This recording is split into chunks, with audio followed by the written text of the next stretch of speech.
Hello, everybody, and welcome back to Blue Jays Today, where today, folks, we always got something to say about the Toronto Blue Jays. I'm your host, Adam Peddle. And I'm your host, Nicholas Playlog.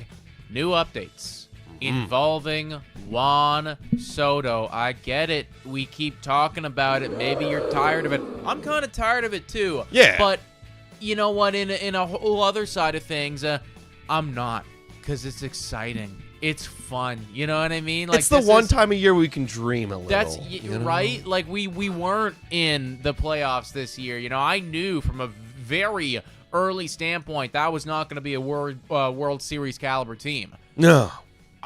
I don't know if we're not going to get Juan Soto. You know what I mean? It's like that's something that could happen. I would argue that we probably have a better chance of getting Juan Soto than winning the World Series next year. Oh, yeah, 100%. Would you agree with me? I would on 100% that? agree. You know what I'm saying? Oh, because when I look at it, we'll break it down a little bit later. Like, there's only really 7 teams in the mix for Soto. So that's, yeah, sure, some other teams got a better chance, but I mean, that's a better chance than I think if we were in the top 7 of like the World Series or postseason. Saying, you know what I'm man. saying? Like I'll take my 1-7 dice roll and hope for the best. So we're gonna talk about that because there are some new and exciting updates involving Juan Soto. Also, everybody, Toronto Blue Jays looking at kind of a surprising name right now. We're going to talk a little bit about that guy. Guerrero getting the credit that he deserves. And as well, of course, we're going to be taking your questions. If you guys have been following along this for a while now, at the end of the show, we've been answering anywhere from 3 to 5 different questions that you guys submit on the mailbag. If you want your question answered, then the link is in the description to get us to answer it. And we promise you, if we haven't got your question yet, we will do it eventually. So let's first off discuss what is transpiring with Juan Soto. Now, you see in the title right now, we got the word shocking, and it's in quotation marks because we didn't actually use that word this time around. That was used by somebody else. Insider Hector Gomez. Yeah, Hector Gomez, everybody. You know him. He likes to be around the Dominican players, right? He knows all about the rumblings of what's going around them and, their agencies and what teams are going to be in on them. So, obviously, whenever anything about Vladimir Guerrero Jr. comes out, he has something to say about that. He kind of was talking about the whole New York Yankees thing during the season. But, obviously, Juan Soto being Dominican, he's been talking a lot about the Toronto Blue Jays. And this isn't the first tweet he's made about Juan Soto. This one is kind of continuing on with the storyline that the Blue Jays, they're very serious about Juan Soto, and they're going to do a lot of crazy things to go and get him. Here's the quote from Hector Gomez from his Twitter. Blue Jays front office executive, quote, "The hashtag Blue Jays are a lot more in on Juan Soto than most people believe. People would be shocked when they find out how much the Jays want Soto." Now, we can kind of circle back and look at, the quote that came out that the Blue Jays are being very desperate, this free agency.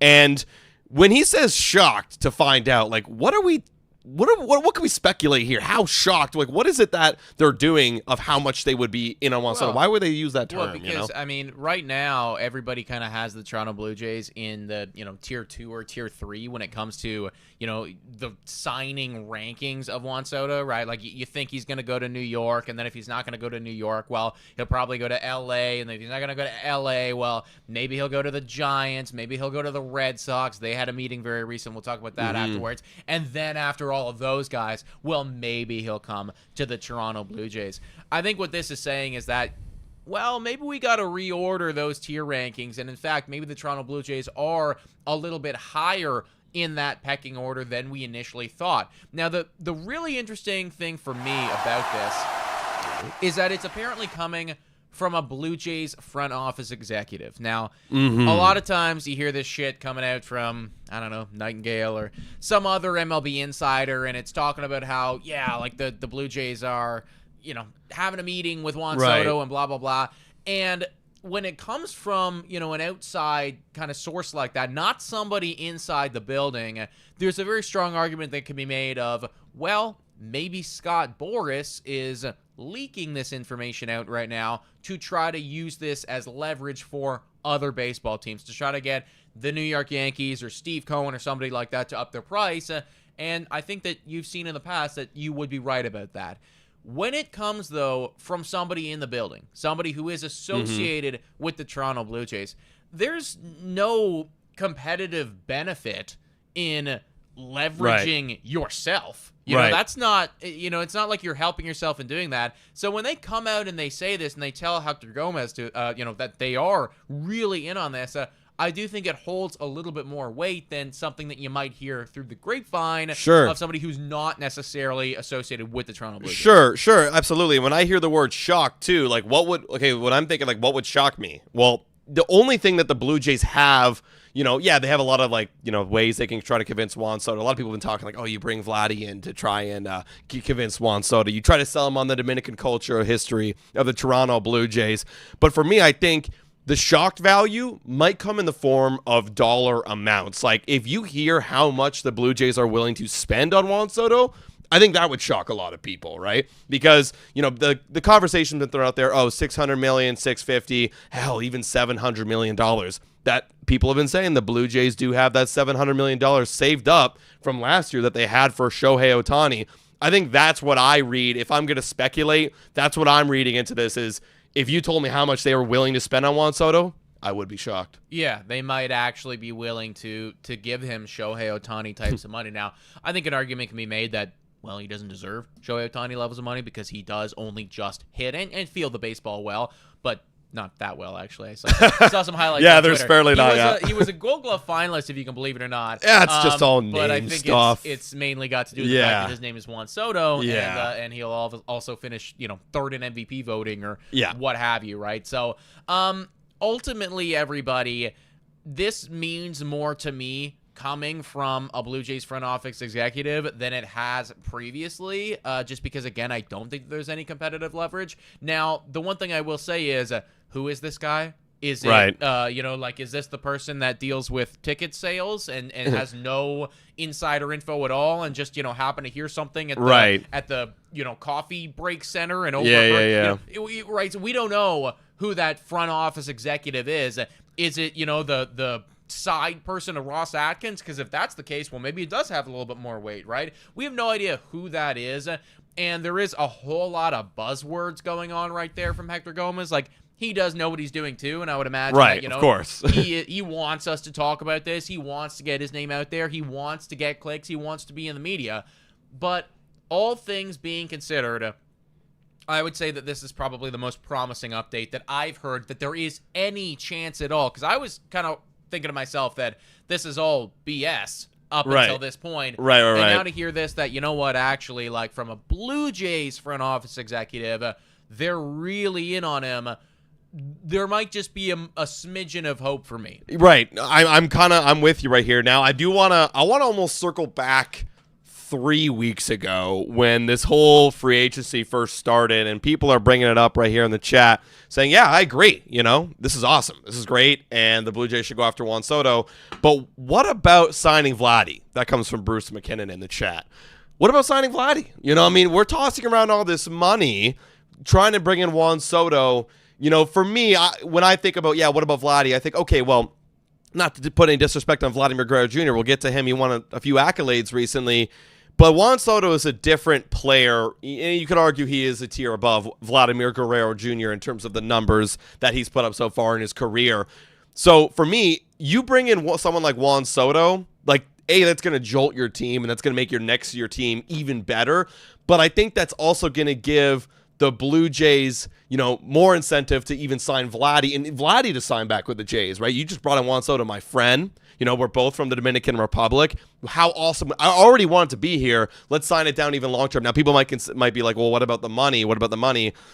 Sure, in the next 2 years, you're going to have a lot of money being spent on all these contracts, right? Pitchers and themselves included. But after that, I have a video coming out tomorrow, so I kind of looked at this. I was like, wow.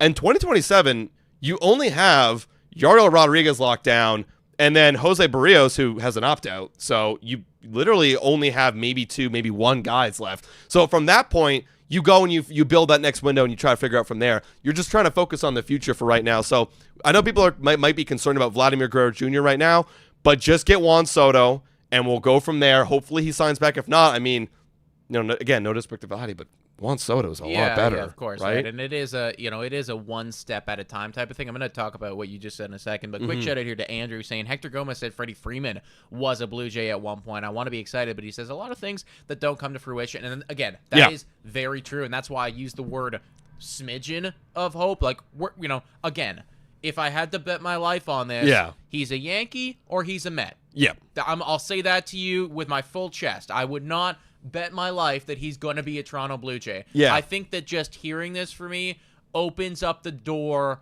a little crack, bit. Right? Yeah. And it again, it not guaranteed, not anything like that, but there's more hope that I have now than I had 24 hours ago. Yeah, I'd say, like, it's so funny. Last year we were doing the whole percentage of, like, what's the percentage of Shohei Ohtani coming to Toronto, and it was always like 1%. And then, like, as the weeks went on, it went to 2, then it went to 5, then it went to, and then literally on the plane watching, I think I said like 95%. I thought it was gonna happen. I thought it was gonna happen, right? Like, so obviously things, and obviously, to Andrew's point here. In your point you brought up, Hector Gomez, he's been known to do this in the past. Like, he knows this gets a lot of attention. Sure, yeah, of course, right? Again, like, this is a strategic tweet from Hector, and he understands that people are going to talk about it. He probably knows Blue Jays Today is about to make a whole show about this one tweet. That'd be funny if he literally thought we should get him on the show, honestly. Seriously, yeah, for real. Get some insider info from Hector. But to go back to what you were saying about how people are concerned a little bit more about the monetary aspect of things and the financials, if you were to sign Juan Soto, well, I guess I put it this way, right? If you sign Juan Soto and then you do extend Guerrero, because I think that would be your next move, and that's what you try to accomplish, the strategy changes for the Toronto Blue Jays in the sense of now in free agencies to come, I don't think that they're going out and they are in on the Kevin Gausmans of the world or the Chris Bassett's of the world. Maybe you are like once every blue moon or whatever, but then your main money and the core of your team is Guerrero and it's Soto. And now I think that the strategy would shift, and we're talking about years in the future here, like 2027, 2028, when you have these guys. The strategy now becomes, okay, we need to develop a farm system good enough that we can bring people up to play with Guerrero and to play with Soto, and that's going to be like how we build this team and how we do things moving forward. And I guess they've already started on that. They already fired their scouting guy, and they're bringing in a new one to kind of tackle this upcoming draft that's going to be very important for the Toronto Blue Jays. So I guess they're already doing that, but it's funny you say that because, like, yeah, ideally that'd be the right move, but this front office has like never been good at developing talent. No. That's the problem. The problem. But ultimately, that's how you become a World Series champion. And if you're gonna spend, like we were saying, potentially $85 million a year on two players. This is assuming they get Soto and assuming they sign Guerrero. This is a lot of ifs right here, folks. But if they were to do that and you're spending $85 million on two guys, yeah, you're not going to have the luxury to be blowing, I don't know, how much money do they spend on their pitching staff every year right now? Probably around $85 million. Yeah, like 20 for Bassett, 25 for Gausman. So you got 45 plus like 19 for a lot of money, $65 million ish. Yeah, you don't have that luxury anymore, and then you are looking for guys like Alec Manoah back in the day, who was really, really good and getting paid $2 million a year. Whatever it was, right? You will need players like that. So the strategy shifts a little bit. I think that there is still 100% a reality where that can be the route that you go down, and I think it can be a successful one, but it would then require, your internal developmental team to produce better players at a higher rate than they have done in the past, right? Quick shout out here to Jordan Keats. Half a year already. Wow, are big things coming for Toronto. Oh, because you've been a member for 6 months. Yeah, let's go. And the chat, appreciate you, my dude. Hoping to be there in the 6th this summer. Well, little sidebar here, everybody, for the 168 people watching. We appreciate all of you. We're going to be having several different events, in-person events this summer coming up. That's right. We might even be pairing up with the Walk Off podcast. So if you're familiar with them, you're familiar with their brand, shout out to them and go check out their stuff. But we're going to be having a couple different really fun, whether they be watch parties or just like shows in general, live shows that we cannot wait to share with you guys, and excited to have you people come out for. So if you are in the 6 or you are around the GTA, we would love it if we can meet up with you guys. Follow us on our Instagram, follow us on our Twitter. All those links are in the description down below. We're going to be posting out like all those updates more frequently on that platform, and obviously we'll talk about it on our shows too. But if you're curious about when those events are happening, go give us a follow down there, guys. Also, another quick shout out here to Laura Lazy saying, can we all just show appreciation to Nick for his funny new videos? If you haven't watched them, it's a good laugh. You got to go on our Instagram or our TikTok to go and watch those. I think they're on YouTube too. No? Actually, I did put them on the shorts. Yeah, I did put them on shorts, so never mind. You can check them out on our shorts as well. But thank you, Laura Lazy. I do appreciate that. I think Adam's going to come up with a little skit later today, so that should be a lot of fun. I got one about Ross Atkins being desperate. Actually, the news that come out today is actually perfect timing for that sketch, because it's kind of showing how desperate the Blue Jays actually are for Juan Soto. So, well, if we are as desperate as people have been saying, in fact, we reek of it. There's a stench of desperation coming off of us. That's only going to be that much more amplified to hear the news that came out of Boston very recently.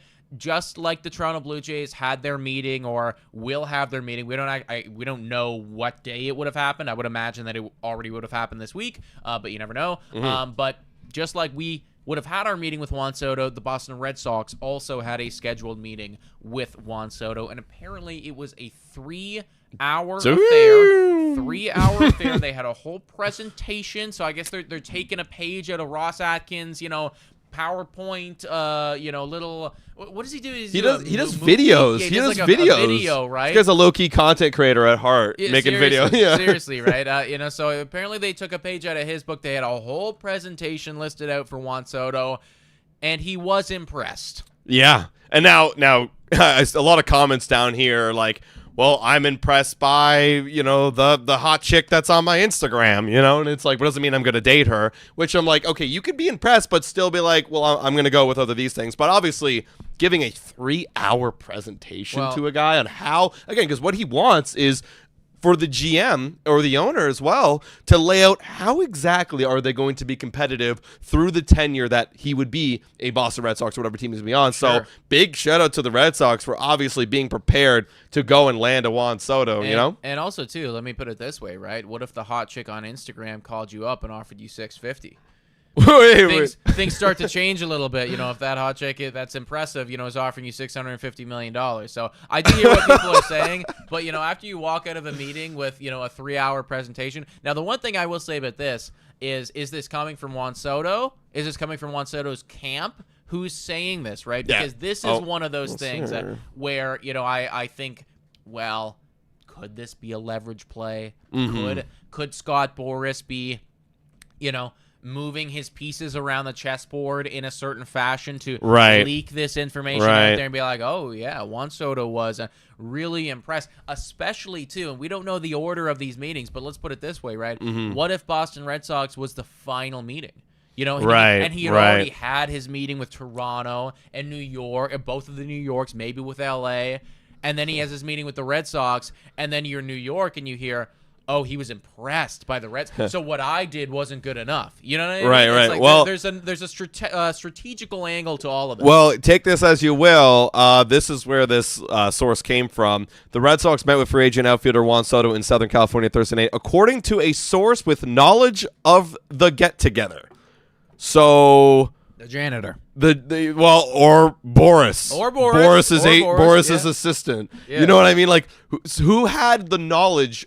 You had to be in the room. So it's either going to be team president Sam Kennedy, chairman Tom Werner, or all these guys, which, maybe they liked it, or maybe someone on Soto's side of things. So you're right. Like, again, this could easily be a Boris play to try to ramp up that's the thing. The desperation. Yeah, like I personally I wouldn't see the strategy if you were Boston that information, because it's like, why would you want to do that? Like, if doesn't make any sense. He is actually impressed, like, you want to keep that shit close to the chest, and you want to you don't want other people off you don't want right? anyone trying to ramp up, because if I'm Ross Atkins right now, if I'm super desperate, really, you're impressed? Let me do a 4-hour presentation. Exactly. Like, and you're thinking to yourself, okay, well, what I did on Monday clearly wasn't enough, because why haven't I heard that he's impressed about what I did? Yeah, exactly. Right? They must have done more than me, which means that I need to do even more than that. So, yeah, I think that there is definitely an element here to, Scott Boras just playing his game, and he is the best at this game. Like, let's face it, I know we get on Scott Boras for everything, but other than last year, this guy very rarely fumbles, and he does get his players usually the biggest bag possible. I don't think that this is going to be the first time that you hear that, either a meeting went well or Juan Soto is, leaning towards X or what have you. Right. I think that there's going to be this back and forth of this team is gaining steam and then this team is falling off, and just like it's gonna be all like exactly, that, right? Like, remember what happened with Shohei Ohtani? It was kind of like weeks leading up to it that at one point it was this team that was ahead, and then they were behind, and then the Jays were ahead, and they were behind, and it was like this back and forth thing. And then what happened was, he went to the place that we all expected him to go to anyways the whole time, which was the Dodgers. So you tell me, were we ever in the lead? I don't know. Maybe, maybe not. Tough to say. No, take all of this stuff with a grain of salt moving forward, folks, because I do think that Boras is in his bag right now. Yeah. Overall, I agree with you. Like, we just kind of, at the end of the day, just be along for the ride and just enjoy it, guys. Going back to right off the top of this podcast. You can't get too attached to these kind of things. And I thoroughly, I don't know about you, I thoroughly quite enjoy this time of year. Look at this, right? We had a depressing season. So depressing. And from a content creator standpoint, we see the audience leave when it's September and we have, Stuart Baroa leading off or whatever, and it's a meaningless game against, the Miami Marlins. It's depressing.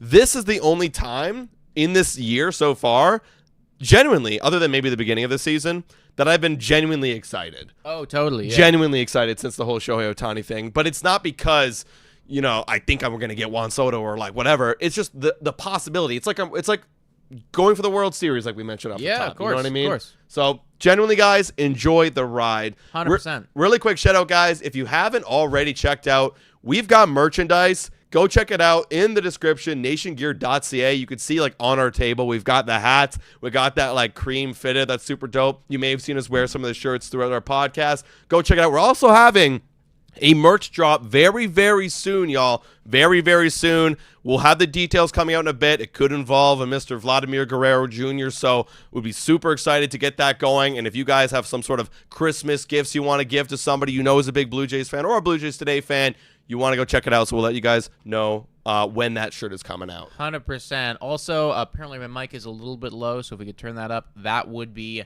sweet. But speaking of Vladimir Guerrero Jr., everybody, he got awarded a little something last night, as he should have, folks.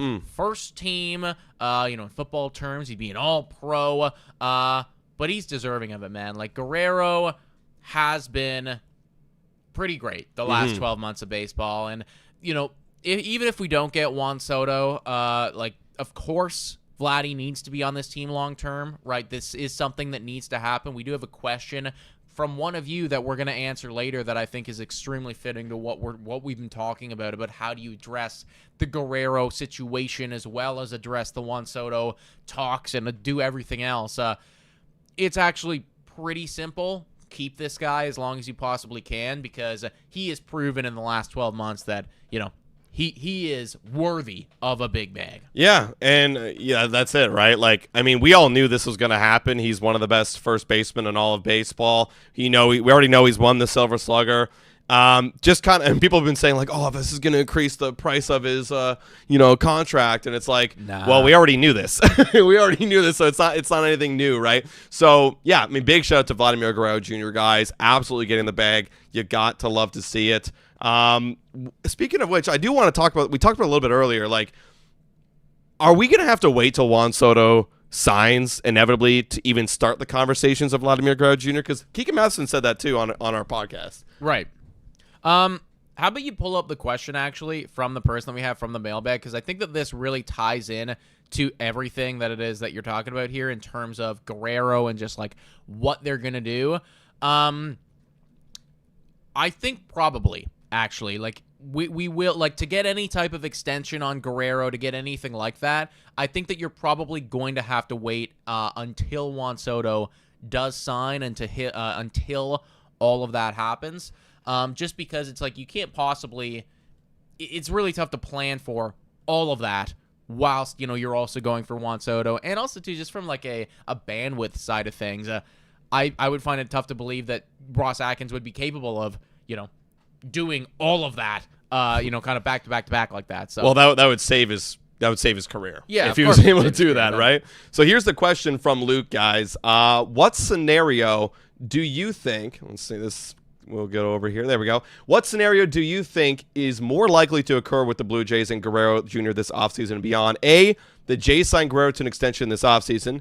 B, the Jays trade Guerrero Jr. before the trade deadline.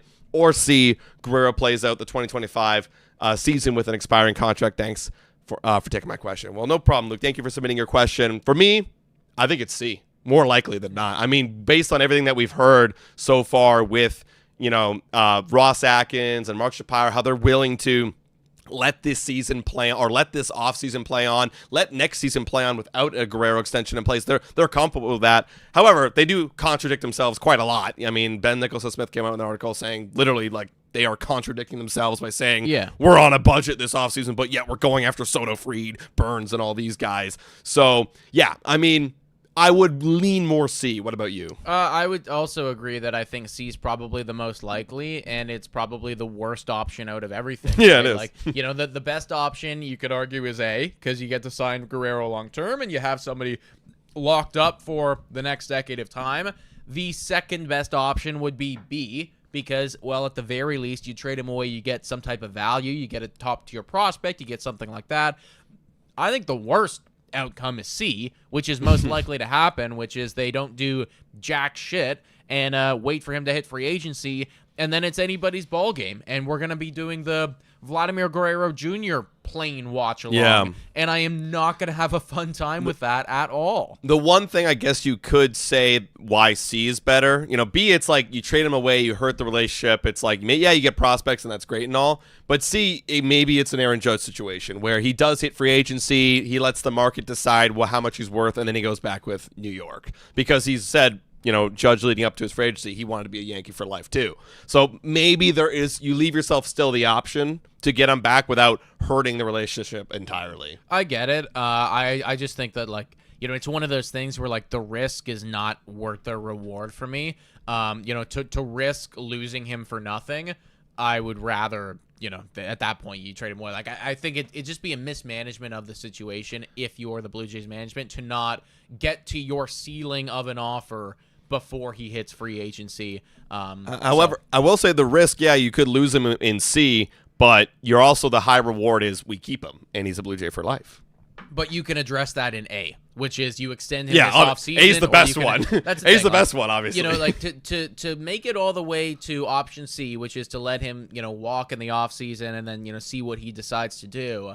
I just think that's a mismanagement of the time that you do have with him. You've had him come out and say time and time again that he wants to be here. Yeah, sure, you could still sign him back. Right. And yet you could do all that. Right. And, okay, like no harm, no foul if that happens. Right. But you could do that right now, and it would be perfectly fine. And I would hope that you would have, I guess, went through all of the different options with him previously.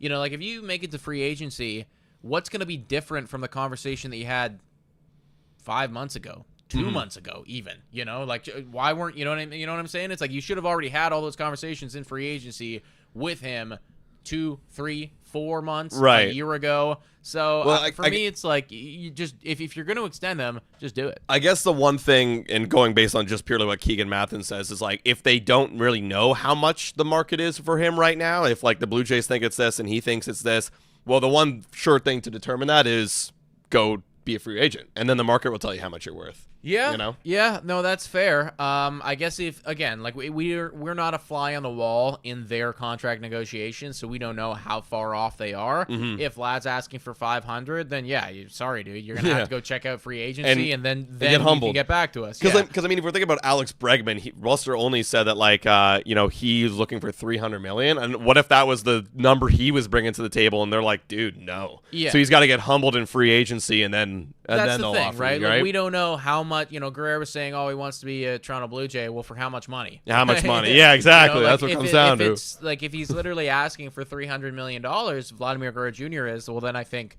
why aren't you hitting him with the accept button immediately for the Toronto Blue Jays? But yeah, okay, if it's 400, 450, $500 million because he's seeing what Soto got and he's seeing what he's gonna get and what Ohtani got and everything like that, then yeah, might need to go get humbled in free agency. Time will tell, but great question there from Luke. Let's move on and discuss a little bit about Alec Manoah, guys. Now, you probably Alec Manoah haven't heard a whole lot from Alec Manoah in a while, and I genuinely forget that guy is even a Toronto Blue Jay sometimes, just because it's like he hasn't really played on this team in a year and a half at this point. But he's rehabbing pretty good, folks. He is posting some videos where he's working out with Manoah Made Performance, and like the guy looks good. I made a little short on it today and posted it out on our social medias, but I do think that look at that, right? It's he's working out. Like long are the days. Or gone are the days, excuse me, where we can be criticizing his body and his conditioning and everything like that. Like, he looks good. Yeah, I mean, that's the thing, is he's been working out for the last like year plus. You know what I'm saying? Like, he did it last year and he's doing it this offseason. The big thing for me is, well, what's he going to do on the mound, right? You could be in the best shape of your life, but what are you going to do? Because arguably, he was in a worse shape, when he was doing his like Cy Young 3 stuff. And now he's injured. He was bad the year. Obviously, he was really out of shape when he was really bad in 2023. It was. Yeah. But obviously, 2024 riddled with injuries. For me, it's like, great, you're getting yourself ready. Now let's actually start to execute, because that slider, that's the big problem for me. Like, if you were to ask me what's the bigger problem, him being in like great shape or his slider, I'd be like his slider, because like his slider had virtually no command. It's interesting because like the vertical movement on his slider is dramatically increased and the horizontal movement has dramatically decreased, and it's becoming more of a curveball, and I don't think that's the way he's used to pitching with that slider. Back in the day, it was a lot more slider action. Now it's more like curve slurve action, right? So it's like, for me, you have to be able to figure that out, because if you don't have that pitch, you're virtually, you're going to be very hittable in next year. So, of course. But with all that being said, I'm always opening up the door for Alec Manoah to come back in, because you actually mentioned it earlier. Alec Manoah is going to cost you like $2 million. Not a whole lot, right? So if you really want to talk about spending all this money, well, go get a 3 ERA guy, hopefully for basically free. Yeah, exactly right. I mean, don't get it twisted. There is a lot more work to do, and I was like, when I posted this out on Twitter and I made a small little Instagram thing about it, I was looking up, okay, well, when is exactly he projected to be back from injury, right? Because he looks good right there, but that's not him pitching on the mound. Yeah. And it's still talking about how it's mid-2025. That's crazy. So it's wow. like, even though like the guy looks as healthy as he can be, right? Like, he looks fucking good right there. Right. I mean, he's still not, ready to throw a baseball at high velocity for another 6 odd months or something like that. So we're not going to start the year with Alec Manoah. It's going to be a middle of the season type of thing. And realistically, like, the one takeaway that I have from that is, hopefully when he is healthy, he's going to be ready. And he's going to be locked in, and he's going to be good to go. I like that we are seeing updates about him keeping his body in shape, keeping it, trying to be as healthy as possible, trying to get his rehab in the best possible state, so that when he's ready to get on that mound and throw the baseball 95 miles per hour, he's not going to break again. And, that's the big thing too, right? Exactly. He's got to be able to talk to somebody about how to stay healthy throughout the season with his new conditioning, because sometimes when you introduce a whole new conditioning and exercise training, you have to also be aware of the potential injury risk that's involved in that. Like, are you putting too much strain on a certain tendon or ligament or whatever it might be that could cause him to stay unhealthy throughout the season? So he's got to be very good. I'm sure he's got the right people around him helping on it. Hey, shout out to Jordan Keys with the $2 dono, saying I'm fine if we miss Soto as long as others come in. And I mean, inevitably, yes, I'm with that too, right? Well, again, they are reeking of desperation. So if they miss out on Soto, you got to imagine that the fire that is currently beneath Ross Atkins' ass is only going to get even hotter, right? Absolutely. So, Absolutely. I do think that everything that we've heard here, folks, I know that there's going to be haters out there saying we're not going to get anybody or what have you. There will be somebody coming in, and, with everything that we hear, that the odds of him being a $80 million or higher type of contract is looking pretty good. Yeah, I would bet money that the Blue Jays, sign somebody for over $80 million. Right? Like I guarantee a pretty big caliber type of free agent. So they have to. If they didn't, they're literally a failure. Like that's pathetic, right? Real quick, guys, if you guys want a chance to win $250 worth of Fanatics gift card, go check out our description. There's a little survey down there by Blue Jays Nation, our friends over there. Give them a shout out. They post tons of articles. They just want to know how you guys would view their content and how you guys want to make it better. What suggestions you would have. So go fill out that survey if you want a chance to win $250 of gift card for Fanatics. Yeah, guys. I think it's open for a little while longer, a couple more weeks type thing. Yeah, 2.5, I think. And honestly, it takes like 2 minutes of time. Yeah. So the odds of you winning something for the amount of time that's put in, the pot odds are good. Yeah. It should and there's be multiple profitable money. There's multiple, so exactly, it's not just one person. It makes a lot of sense, folks, and really simple questions. Just what are you looking for when it comes to your Blue Jays news? Absolutely. All right, let's talk about one more piece of Blue Jays news that came up a few days ago, but literally,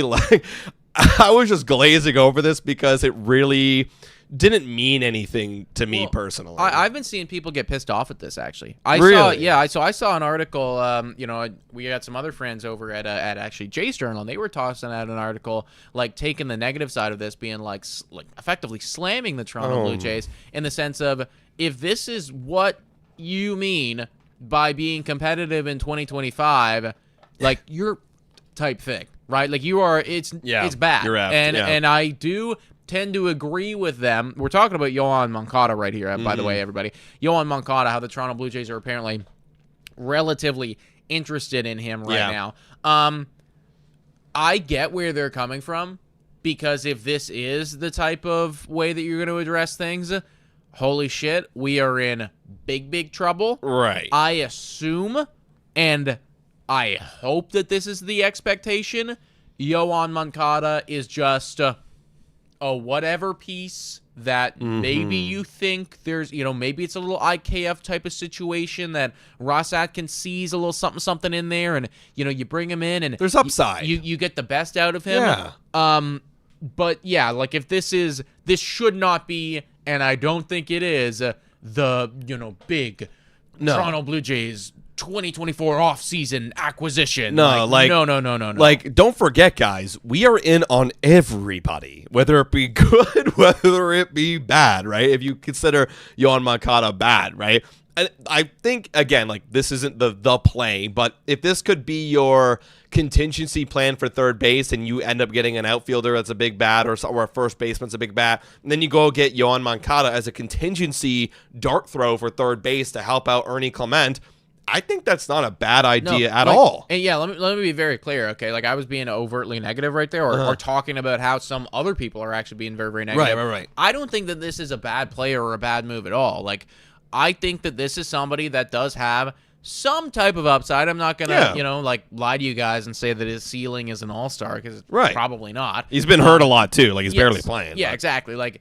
Most likely, you're not going to get a whole lot of anything, actually, if you sign him. Right. But there is a small 10, 15, 20% chance that you do. And for the amount of money that he's going to cost, which is very minimal, you might as well throw the dart. This doesn't take you out of any conversations. None at all. Even Alex Bregman. I still think that you'd be in on Alex Bregman if you got a Yoán. Literally, it takes you out of no conversations whatsoever. Willie Adames, you're still in on it. Every single person. This is just only a complimentary type of piece. Yeah, that's it, right? And so if the Blue Jays want to do that, I'm all for it. However, I will hate the move if it's the move. Oh, that's God. what it comes down to. I mean, yeah. Look, IKF, clearly it worked out. We have, hindsight's 2020, and, that was obviously a good signing. Very good signing, actually.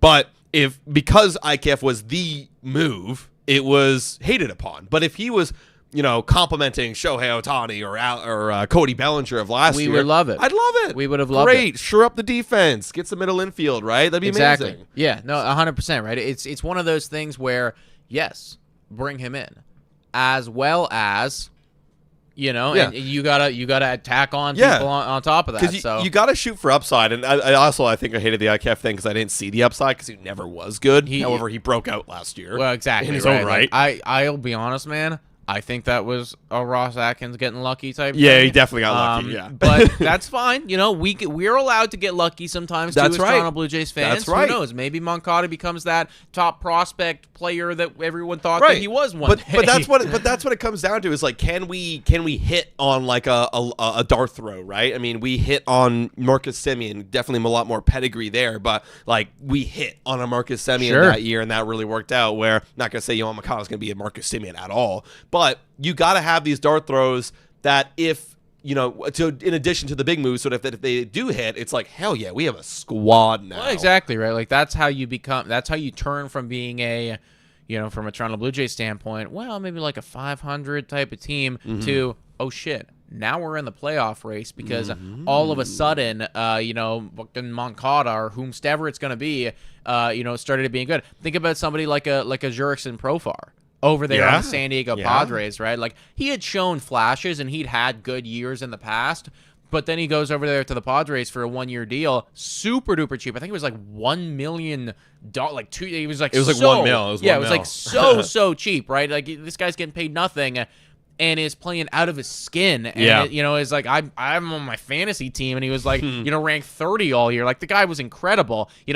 And that was a big part of why that team went from where they were the season prior, and also losing Juan Soto to then making it back to the playoffs and being very, very exciting. Dude batted third for them. That says a lot when you're on a team with Manny Machado and Tatis and Luis Arias, Merrill. Yeah, exactly. That's the thing, right? So, like, they got lucky. No one's saying that they didn't get lucky, but there's an element to that in sports, and we got to get lucky too. The only way that we're going to do it, though, is you got to throw the darts. Absolutely. Guys, let's give a real quick shout out to the sponsor of this Blue Jays Today show. Whoa, time for a quick shout out to the sponsor of this video. Hit your picks and knock it out of the park with Betway. Scan the QR code down below to join the action. Only available in Ontario. Must be 19 years of older to participate. Please play responsibly. Now, everyone, back to the content.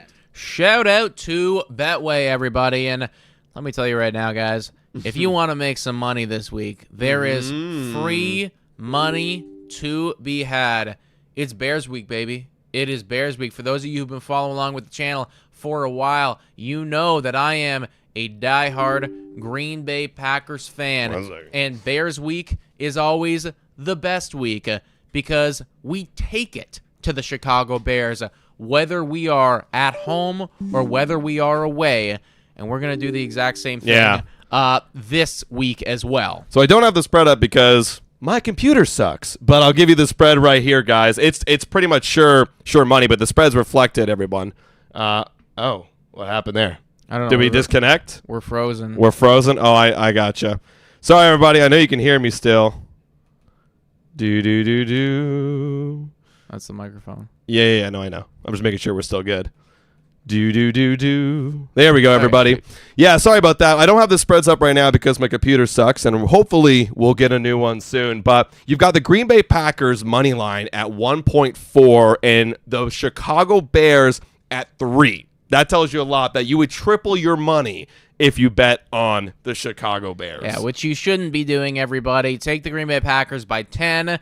It's a lock. I would take Caleb Williams for an interception or, like, whatever his sack line is. Oh, like, just if there was one, yeah. If there was one, toss the over on that. This should be annihilation in every capacity of the word, and it's going to be great. So, if you guys want to get into football, this is the week to do it, and I would put on a cheese head and just, go along for the ride. Yeah, absolutely. So if you want to check that out, click the link in the description, the QR code that would you would scan normally right here. That link will take you to that website where you can sign up for Betway, everybody. Also, too, folks, if you happen to be a betting individual, fun, exciting media fight going down this evening. Yeah. I guess I'll have it on in the background. I feel almost like gross watching it just because of how ridiculous it is. It feels like WWE, where it's like not real. You know what I mean? It feels just. I don't like the people in it. We're talking about Mike Tyson and Jake Paul. I don't like Jake Paul. Mike Tyson's kind of a dick. But again, it's entertaining. You got characters here. Everyone's gonna be watching it, so I'm gonna be watching it. Yeah. But you could bet on that on Betway too if you really want to. Let us know in the comments who you're riding with here, Jake Paul, or a 58-year-old man, Mike Tyson. Granted, he is Mike Tyson, and has been pretty good at fighting before, but the dude is definitely getting up there in age. So no disrespect to him if he doesn't walk away with a W in this one. Yeah, absolutely. So guys, check it out in the link down below. Let's get to 2 more of your fan mail questions here, everybody. Let's talk about this one right here. This is an interesting one. It's an early question to be asking this, but why not speculate if we're speculating on free agencies? This one comes from Mark L. Mark is saying, of the players currently in the Jays organization, assuming injuries heal and players are available, who would you be picking for the opening day 26-man roster? Now, I got the 40-man roster up here, so we got all these old names. But I think we could spend all day talking about which 26 men are going to be on the roster. But I think we should talk about the people on the outside looking in. I'm talking about the guys off the bench. I'm talking about the guys in the back end of the rotation, the guys in the back end of the bullpen, right? Or I guess in the front end of the bullpen because they're going to be bad. What are some guys that for you, Nick, would kind of be standing out? Where would you like to begin on this? You can probably already lock in 20, 21, 22, 23 different players, a decent amount, yeah. right? That we already know, Guerrero's gonna be there, and Bobichet's gonna be there, and Chris Batts is gonna be there, and stuff like that. I do think that the bullpen gets especially interesting.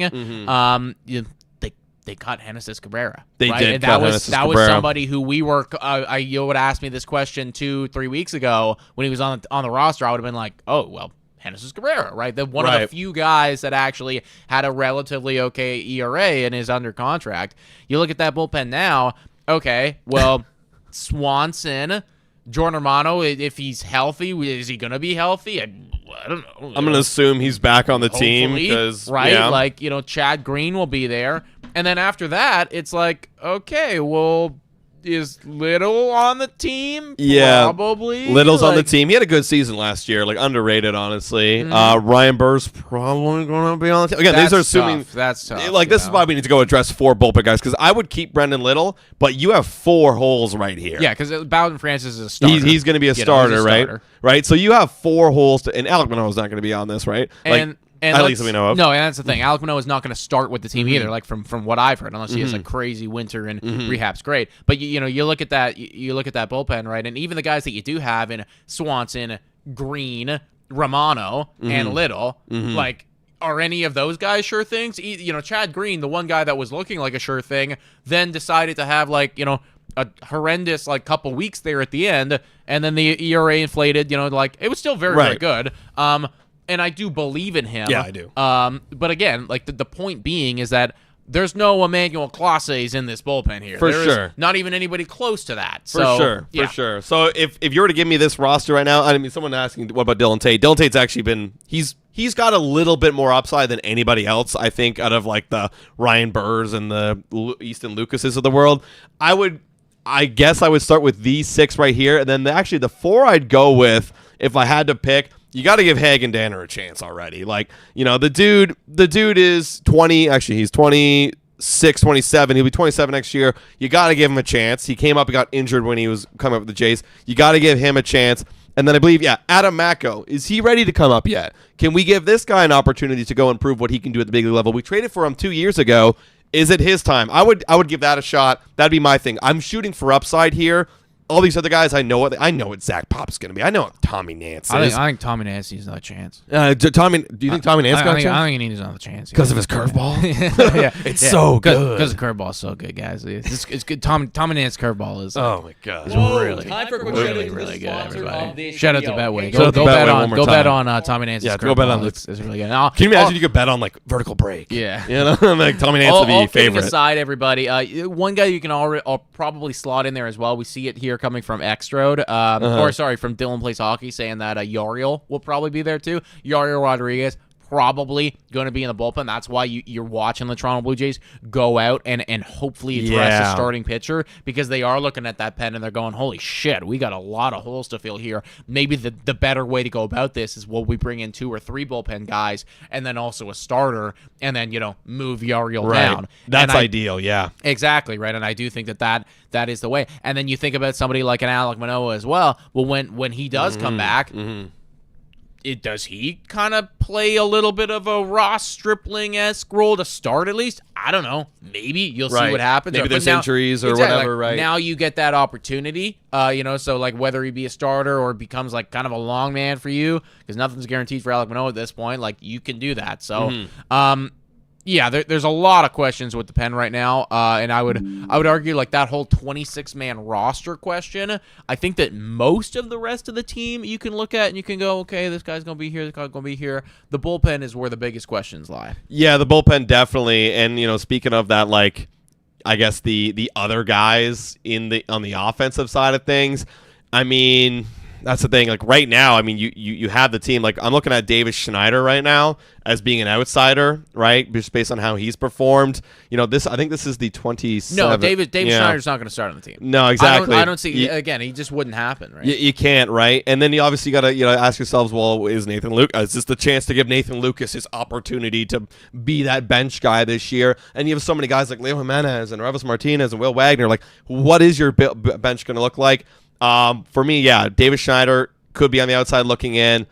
There's honestly question marks about Joey Loperfido, to be honest. I agree, yeah. Like, there's honestly a lot of question marks. Like, about him. I could definitely see, and that's why you're seeing the Toronto Blue Jays, how people are linking them to maybe an O'Neill or maybe, a Santander or something like that, because, you think about that outfield and, okay, you got George Springer, who's still signed to a lot of money, and you got Dalton Varsho there, and then it's like, all right, well, who's the other guy? Who's the guy who can hit? Yeah. Where's our big outfield slugger? Yeah. We don't have one. We're not a guy in there right now. No. So, and Joey Loperfido probably not going to cut it. No. That's where we're at for that question. But thank you so much for submitting that. We got another question here. Unknown where it came from. So if you want to put your name in, guys. Claim that this is your question, then you let us know. But got this person asking, how does John Schneider have a job, considering he made the same mistake in the wild card 2 years in a row, and the team just came last in the division? How does John Schneider have a job? Somebody asking the real questions right now. Well, I mean, I think the answer is all speculatory. Like, I can't actually tell you why, but I'll give you my best educated guess. They like him. I think the players like him. I think Ross Atkins likes him. I think Mark Shapiro likes him. I think the coaching staff likes him. And that's what the word is on the street. Keegan Madison came on our show and said, I like the guy. People around the clubhouse like John Schneider. And if he was an asshole or, a terrible person, he'd probably be gone by now. He probably would be. They're like, well, this really isn't working. And you're right. You have made a lot of mistakes and you're gone. But because he's likable, he's got some job security. And as long as Ross Atkins is there with his third manager of the ball team, he's going to be the manager of the Toronto Blue Jays, right? And yes, I know he's made a lot of mistakes, but that's the reality of it. I think that's it for me, man. I don't know. What about you? You have a different answer? I think that you're not allowed to have four managers. Yeah. Right? From a Ross Atkins standpoint, you're not allowed to have 4 different guys come in and try to, unless of course like one, a couple of those guys leave on their own volition and decide to do something else, right? Right. But you can't hire 4 different people and fire 4 different people, or 3 different people type thing. This is the third guy that Ross Atkins has had come in and try to coach this ball team up and make them a playoff and World Series contender. Is he doing a great job? Probably not. Is he the main problem behind all this? No. Is he part of it? Yes.